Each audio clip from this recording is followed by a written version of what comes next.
La Nissan Ariya EV, la plus rapide, ce modèle Nismo, n'est pas le crossover électrique de taille moyenne le plus rapide ni le plus dynamique que vous puissiez choisir. Mais elle pourrait quand même vous séduire par sa rapidité, son allure attrayante et son habitacle élégant.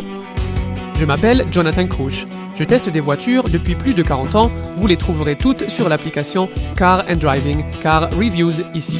Je vais essayer de vous dire tout ce que vous devez vraiment savoir sur cette voiture, d'une manière que vous ne trouverez nulle part ailleurs. Étant donné l'héritage de la sous-marque Nismo, vous pourriez en attendre beaucoup ici.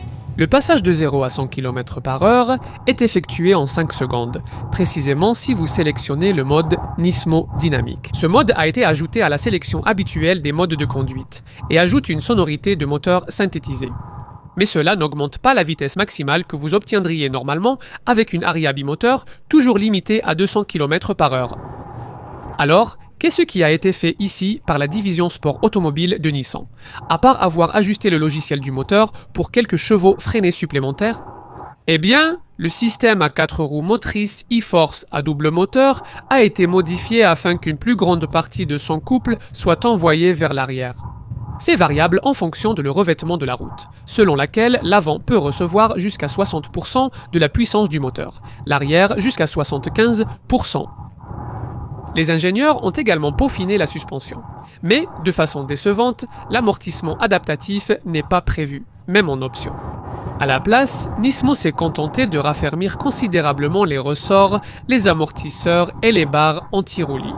En fait, comme vous le découvrirez, la première fois que vous emprunterez une route en mauvais état, l'amortissement de rebond à l'arrière est 67% plus ferme que sur une Ariya ordinaire. Vous le sentirez sur les ralentisseurs. Si c'était pour faire ça, on aurait espéré que Nismo aurait terminé le travail, en donnant un peu plus de ressenti à la direction et en renforçant les freins.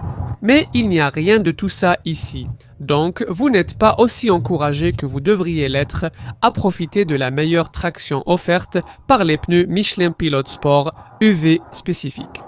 Et bien sûr, il n'y a certainement pas l'agilité en virage que vous retrouvez dans les modèles haut de gamme mentionnés plus tôt, avec leur système capable de répartir le couple entre les roues arrière lors des accélérations en courbe.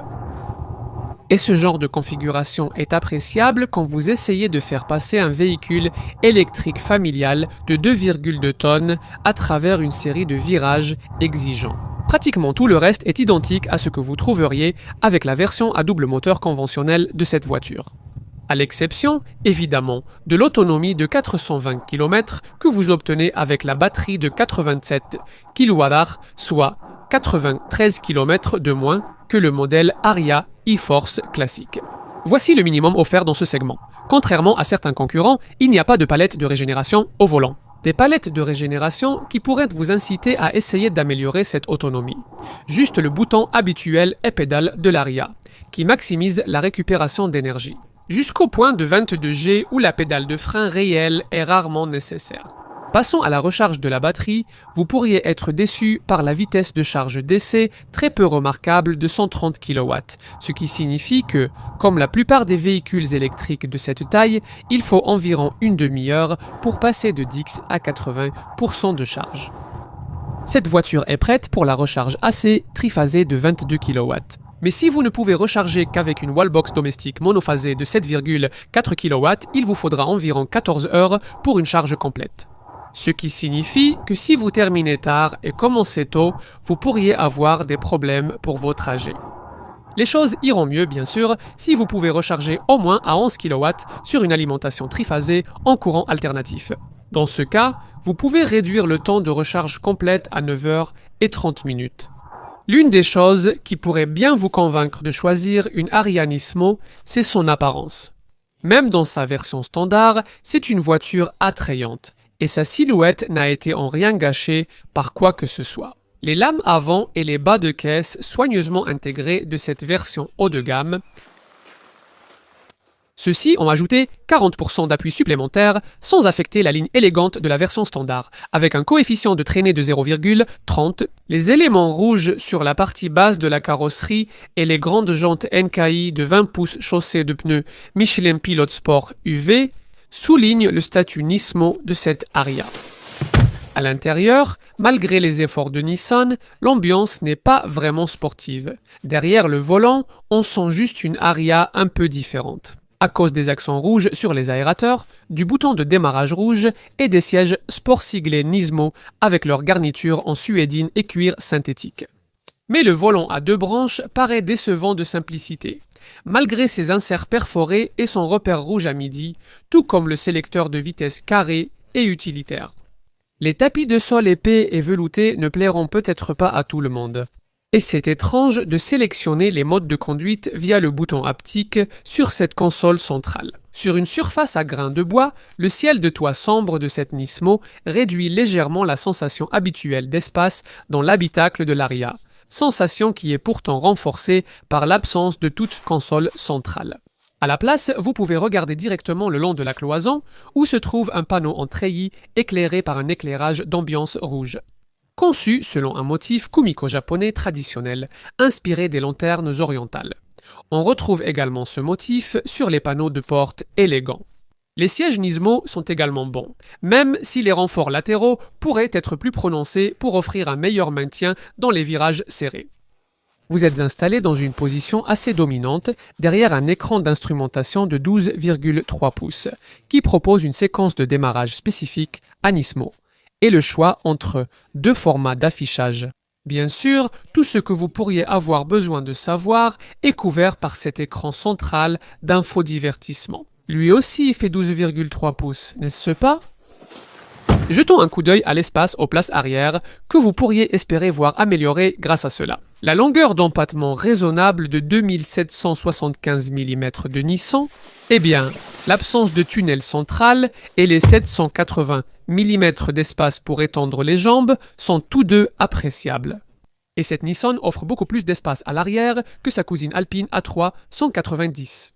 Mais la silhouette fuyante de SUV coupé signifie, sans surprise, que les personnes de plus d'1,80 m vont se retrouver avec la tête assez proche du plafond. L'espace pour la tête à l'arrière de 930 mm devrait convenir à la plupart des adultes, même si, contrairement au modèle moins cher, le dossier ne s'incline pas et l'assise ne coulisse pas. D'accord, terminons par un coup d'œil au coffre. Assez décevant pour un véhicule électrique avec une plateforme électrique soi-disant dédiée, tout doit aller ici. Contrairement à certains concurrents, il n'y a pas d'espace de rangement sous le capot. Nissan a rempli cet espace avec les composants du système de climatisation, n'est-ce pas? Le haillon électrique de série s'ouvre pour révéler un espace de 415 litres sur cette Nismo e-Force, soit 53 litres de moins que ce que vous obtenez avec une version à moteur unique. Cependant, le coffre de cette Nissan a une forme bien carrée qui permet d'y loger une quantité surprenante de choses. C'est pourquoi jusqu'à 8 valises cabines peuvent y tenir. Nissan veut cependant que vous remarquiez cette disposition à double plancher à bagages, à cause du caisson de basse Bose et du moteur supplémentaire sur l'essieu arrière qui limite l'espace à bagages sous le plancher. Ici, vous ne pouvez pas en faire grand-chose. C'est une drôle de combinaison.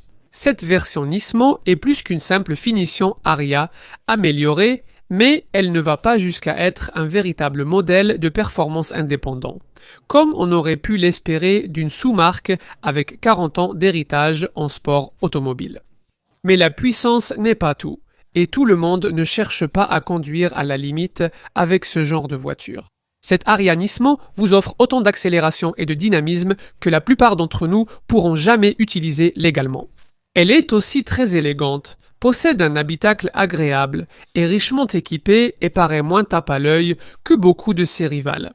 Ainsi, vous éviterez les accusations d'être en pleine crise de la quarantaine qui pourraient accompagner l'achat d'un modèle comme la Ioniq 5N.